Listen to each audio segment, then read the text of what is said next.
Hidup mahasiswa! Hidup Bapak Papua! Hidup Bapak Papua!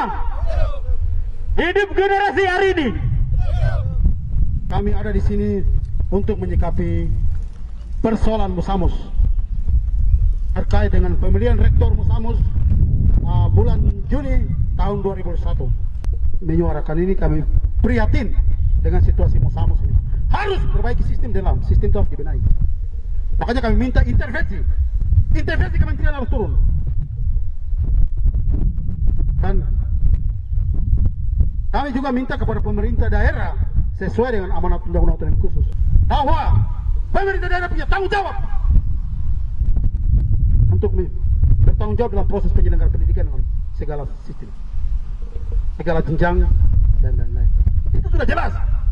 Ini perintah undang-undang, bukan saya yang bicara sepanggung sini. Ini negara hukum.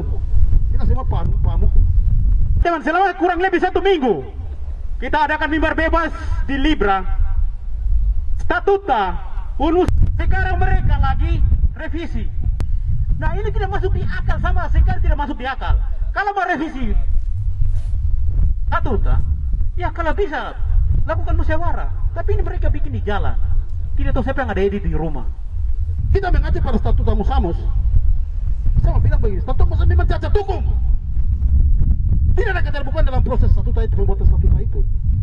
Karena ini sudah kekosongan ruang hukum ini. Akhirnya kekuasaan yang terjadi. Sistem kekeluargaan. Manipulasi kewenangan. Mungkin juga keuangan. Makanya kami minta harus audit itu KPK. BPK harus audit. Saya tidak marah untuk kamu beraksi, tapi kalau mau, saran saya, kamu buka-buka forum terbuka, apakah di indoor atau outdoor, kamu undang-undang. Mereka yang punya kewenangan, mereka yang punya kompetensi datang dan diskusi sama-sama. Saya mau anak-anak Merauke itu lebih profesional. Saya mau kasih image bahwa orang kulit hitam rambut keriting itu rendah di hadapan siapapun.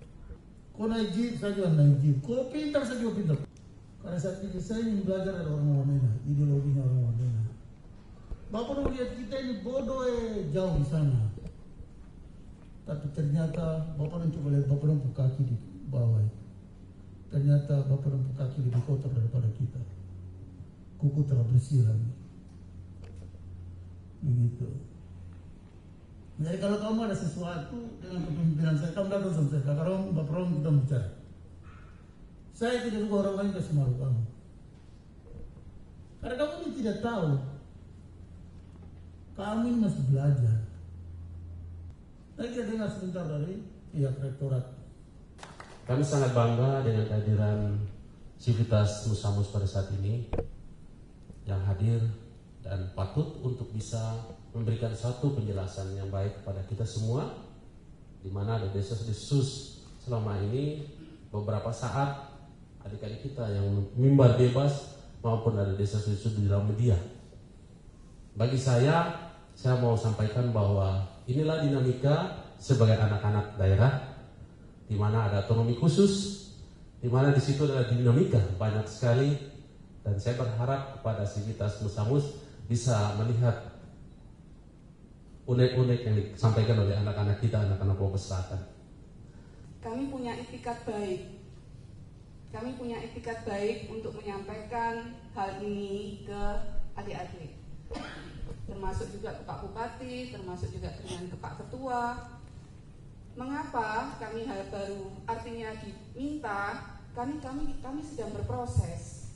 Kami sedang mempersiapkan proses ini dengan baik. Dalam masa transisi itu kami juga mempersiapkan apa yang harus kami selesaikan di periode Juli. Yang Juli memang sudah di depan mata. Sebelum kejadian yang mengagetkan itu di bulan Desember itu kita sudah berproses. Kita sudah berproses pada tahapan itu. Tapi kita belum siap dan kemudian ada masa transisi itu. Kemudian informasi lagi kami perlu sampaikan, orang tua Universitas Musamus itu adalah kementerian.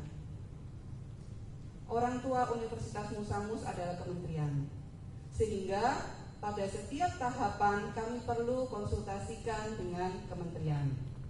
sampai pada saat sudah ada istilahnya sudah ada arahan jelas dari kementerian bahwa kami bisa melaksanakan, dari situ kami berproses.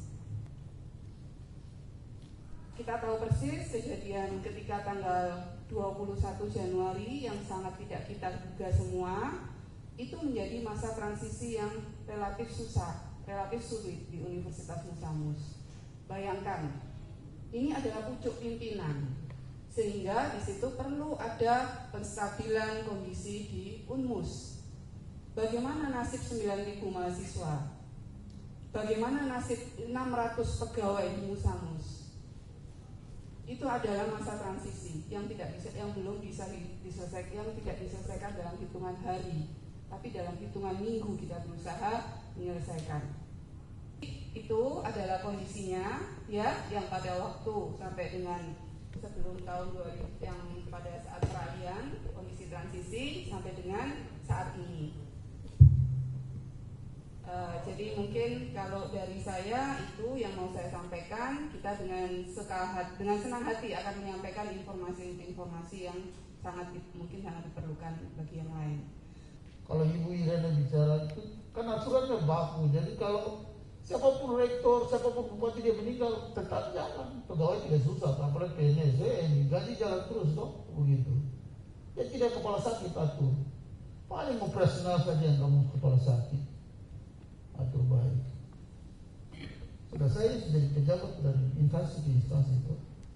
Namanya komunikasi. Dan kalau pikir Romano sering ikuti perkembangan, saya ikuti perkembangan dari sini lompat. Saya lagi ikuti pelan-pelan. Karena saya jujur dulu saya persiapkan Rafael dan teman-teman lain, anak-anak marin yang saya mau sekolah dokter. Untuk besok saya mau pecahkan rekor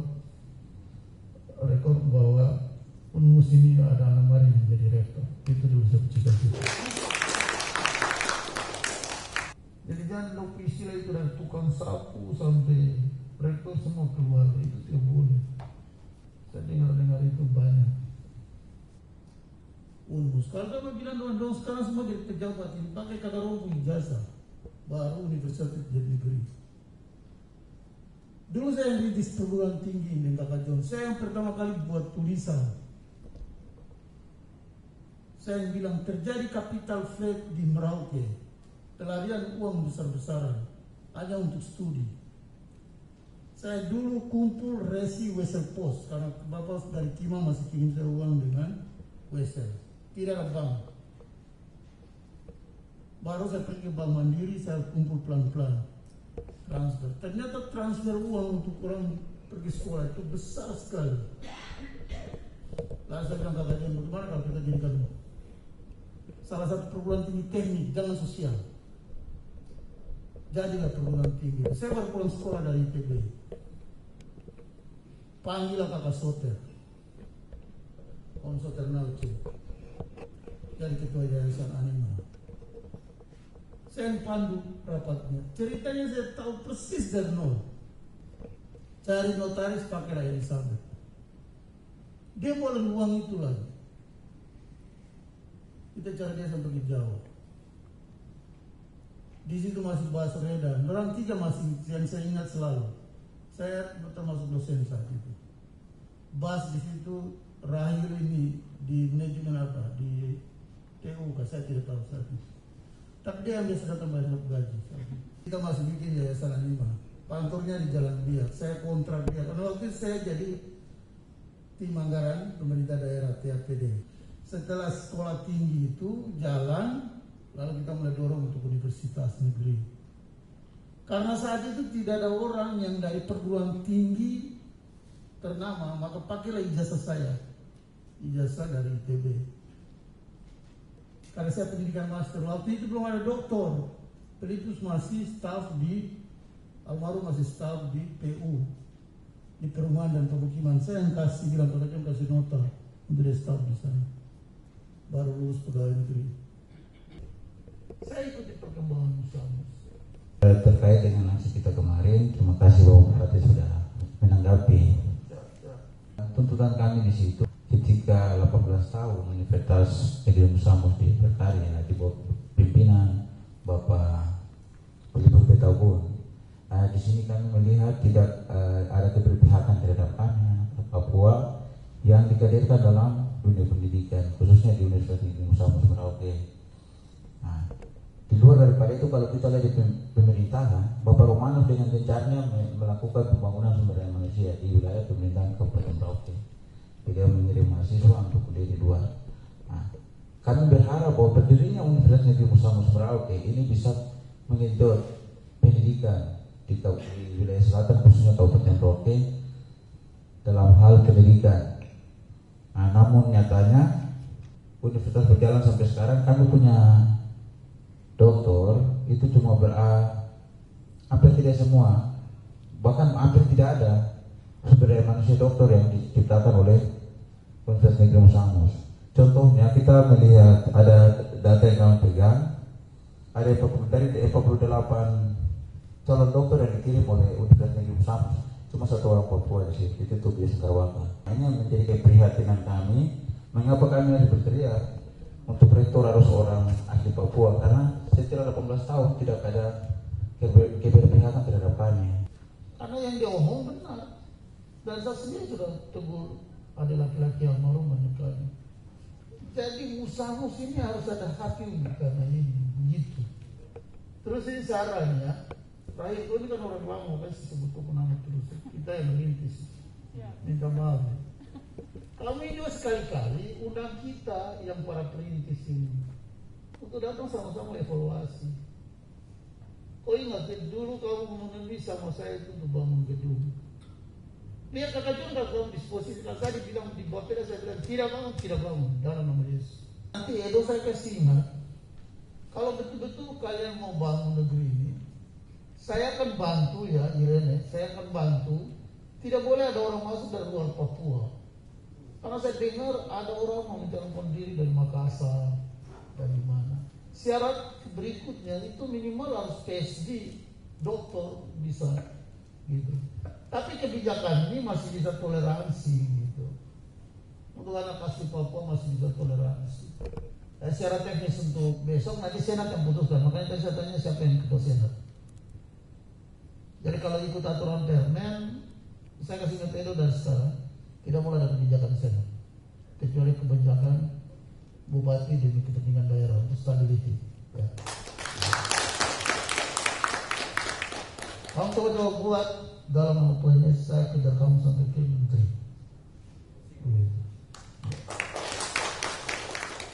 Saya pergi sampai ke Bukit. Saya ketemu anak yang sertifikat. Dia pulang sudah 2 anak. Kita cinta ini beda untuk tanah ini. Karena perguruan tinggi itu punya hak otonom, itu persoalannya. Dan orang yang mau masuk dari kandidat rektor itu harus sesuai dengan tingkat kepangkatan gitu. Jam terbang dalam dunia pendidikan. Saya nggak mau kenapa, saya juga punya kepentingan untuk bagaimana memberdayakan anak Papua. Tapi kan saya hitung-hitung. Sekarang kamu lihat anak Papua berapa yang lulus dari formasi dikti? Susah loh. Jangan kamu pikir aroma tertawa, aduh jangan. Saya dengar anak-anak juga banyak yang mau, kan kalian ini kalau untuk seleksi PNS, kalian ini kan sektoral, biasa untuk seleksi, Rahil ya, kamu susah tuh. Kalau bupati yang backing, anak-anak Papua bisa lulus dalam seleksi. Sudah nanti kamu lihat saja, saya kasih waktu sebelum Desember. Kan saya dengar Resep Michael juga ini, cerita-cerita ini. Saya dengar ada Filipus juga sebelum dia meninggal. Sehingga di second people atau di second leader itu ada anak Papua yang muncul begitu. Karena apa? Nanti berat. Ini saya kasih gambarannya. Dari geopolitik, geostrategi, orang Papua ini lagi tumbuh berkembang. Kamu lihat, dulu di Merauke, saya ini ramal barang ini mulai 94. Saya bilang sama kakak John Bopi. Besok di Merauke mulai 2000 ke atas. Apalagi sesudah saya kirim anak-anak sekolah banyak di luar. Itu dong pulang akan turun di jalan. Itu ciri bahwa orang Papua lagi maju. Mau tidak mau mereka akan tuntut hak. Orang pasti akan lihat, tidak mungkin kita jadi bupati di KEI. Ini dong akan lihat. Tidak mungkin kita jadi rektor. sekolah saya saja ITB, mau tidak mau rektornya harus orang Sunda. Like dislike. Begitu. Tapi kan memang harus kita bantu. Jadi nanti kalau bisa ada seleksi untuk PNS, kalau tidak anak Papua saya di sini saya mutasikan ke sana. 2021 ini kalau ada semua yang dosen di sini belum PNS, anak Papua saya akan usahakan untuk lulus di sini. Begitu. Jadi mau tidak mau kamu harus lakukan reformasi internal, harus dilakukan. Karena suka tidak suka anak Papua ini semakin pintar banyak. Besok turun jalanan. Begitu. Jadi harus diantisipasi. Ya, saya ini anak negeri, jadi harus jaga negeri.